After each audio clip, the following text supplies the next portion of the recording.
Assalamualaikum warahmatullahi wabarakatuh. Di sini kita berjumpa lagi untuk mempelajari materi kimia. Kali ini kita akan belajar materi kimia di kelas 11 semester genap. Materi yang akan kita pelajari kali ini yaitu tentang pengertian dan pengelompokan koloid. Pertama-tama kita akan bahas dulu pengertian atau definisi dari koloid. Apa sih koloid itu? Di sini ada salah satu contoh koloidnya, yaitu berupa susu. Jadi kita akan bahas dulu materi tentang definisi dari koloid. Koloid merupakan suatu campuran zat heterogen yang terdiri dari dua fase antara dua zat atau lebih, yang mana partikel-partikel zat yang berukuran koloid atau disebut sebagai fase terdispersinya tersebar secara merata di dalam zat lain atau di dalam medium pendispersinya. Jadi biar lebih jelasnya kita lanjut di sini, yaitu tentang komponen penyusun dari koloid. Koloid tersusun atas dua zat, yaitu yang pertama adalah medium pendispersi atau yang lebih kita kenal dengan istilah pelarut.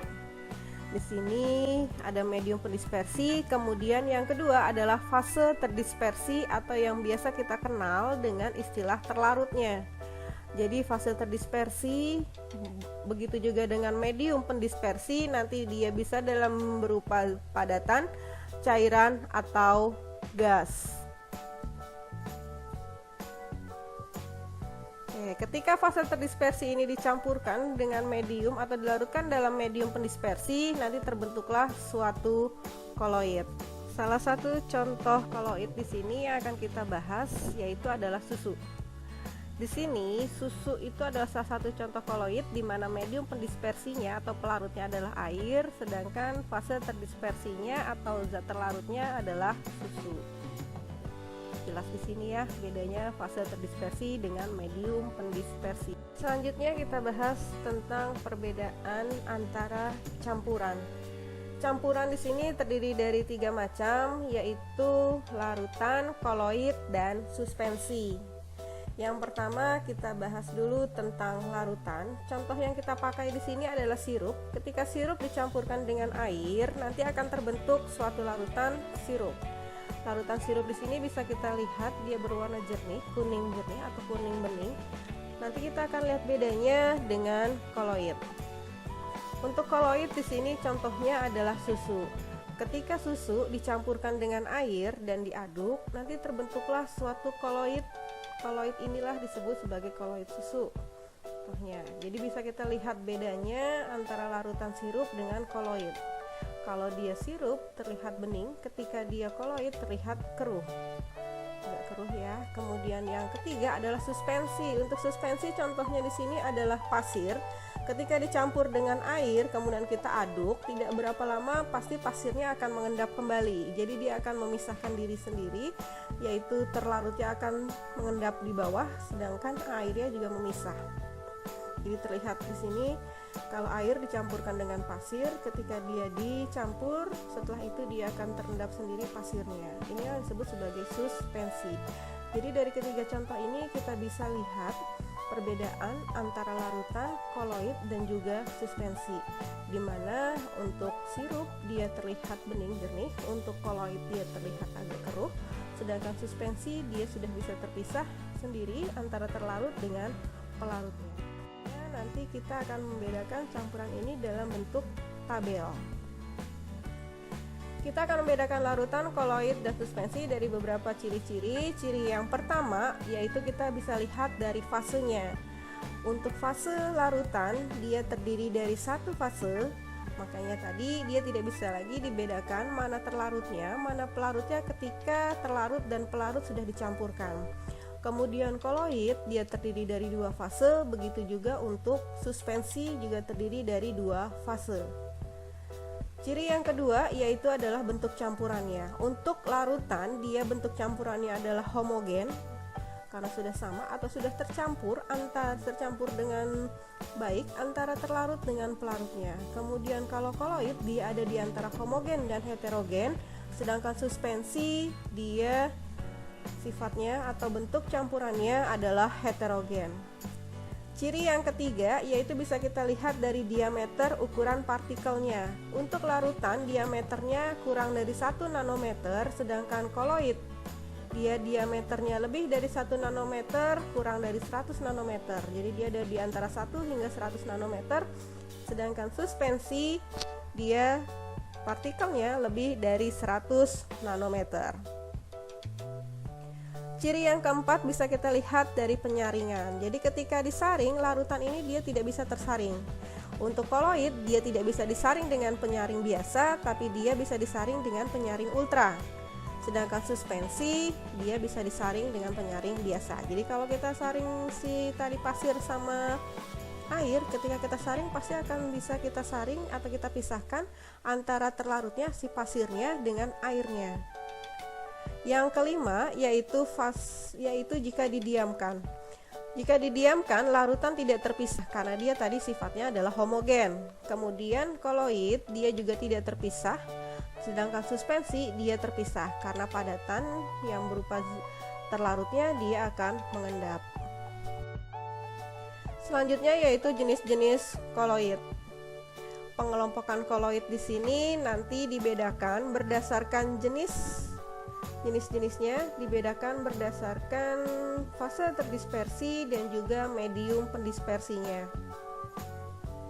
Oke, di sini kita bahas dulu yang pertama, yaitu ketika dia punya medium pendispersinya adalah gas. Ya, kembali lagi fase terdispersi itu disebut juga sebagai yang terlarutnya, medium pendispersi adalah pelarutnya. Jadi kalau medium pendispersinya berupa gas, nanti dia nama koloidnya adalah aerosol. Disebut aerosol cair di sini karena fase terdispersinya adalah cair. Contohnya yaitu adalah kabut dan juga awan. Yang kedua, ketika medium pendispersinya berupa gas, namanya aerosol lagi. Jadi kalau medium pendispersinya gas, koloidnya pasti namanya adalah aerosol. Tinggal fase terdispersinya siapa. Kalau dia fase terdispersinya cair, makanya namanya aerosol cair. Tapi ketika dia fase terdispersinya padat, namanya menjadi aerosol padat. Untuk aerosol padat, contohnya di sini adalah asap, gas buang mobil, dan juga debu. Jenis koloid selanjutnya yaitu ketika kita lihat fase terdispersinya adalah cair. Kalau fase terdispersinya cair, nama koloidnya adalah emulsi. Di sini ada emulsi, atau biasa ada juga yang menuliskan sebagai emulsi cair. Kalau emulsi cair ini berarti fase terdispersinya cair, dia terlarut dalam medium pendispersi cair. Jadi cair dalam cair namanya adalah emulsi, contohnya yaitu susu, santan, dan juga es krim. Yang keempat, koloid selanjutnya yaitu ketika fase terdispersinya berupa zat cair, sekarang medium pendispersinya adalah padat. Jadi namanya adalah emulsi, tapi emulsi padat karena medium pendispersinya adalah padat. Emulsi padat ini juga dikenal dengan istilah yaitu gel. Contohnya yaitu jelly, keju, dan juga mentega. Selanjutnya kita punya koloid yaitu ketika fase terdispersinya berupa zat padat, nanti dia punya nama adalah sol. Nama koloidnya adalah sol. Di sini sol cair atau biasa juga disebut sebagai sol saja. Jadi kalau fase terdispersi P padat dilarutkan dalam medium pendispersinya cair, artinya padat dalam cair, nama koloidnya adalah sol cair. Contohnya adalah tinta dan juga cat. Berikutnya kita punya fase terdispersinya padat dalam medium pendispersinya juga padat. Fase terdispersi padat tadi namanya adalah sol. Ketika dia medium pendispersinya padat, berubahlah dia punya nama menjadi sol padat. Padat dalam padat di sini nama koloidnya adalah sol padat dan contohnya adalah batu permata, kaca, dan juga baja. Selanjutnya fase terdispersi yaitu berupa zat gas, nanti dia punya nama adalah busa atau buih. Di sini disebut sebagai busa atau buih atau diberi nama busa cair atau buih cair kalau dia medium pendispersinya adalah cair. Jadi biasanya kalau cair itu bisa ditulis bisa tidak. Jadi bisa aerosol, di sini disebut sebagai ada aerosol cair, bisa ditulis aerosol saja. Begitu juga untuk emulsi dan juga sol cairnya. Busa, jadi kalau untuk jenis koloid busa itu fase terdispersinya berupa gas, medium pendispersinya berupa zat cair. Jadi gas dalam cair, nama koloidnya adalah busa dan contohnya adalah buih atau busa sabun dan juga krim kocok. Terakhir yaitu untuk fase terdispersinya berupa gas lagi, tapi sekarang medium pendispersinya adalah padat. Jadi jenis koloidnya dia punya nama busa padat. Contohnya di sini adalah karet busa, spons, dan batu apung. Oke, selesai sudah penjelasan materi kita kali ini. Semoga kalian dapat memahaminya dengan baik dan kalian juga sukses untuk materi tentang pengelompokan dan juga pengertian dari koloid. Terima kasih. Assalamualaikum warahmatullahi wabarakatuh.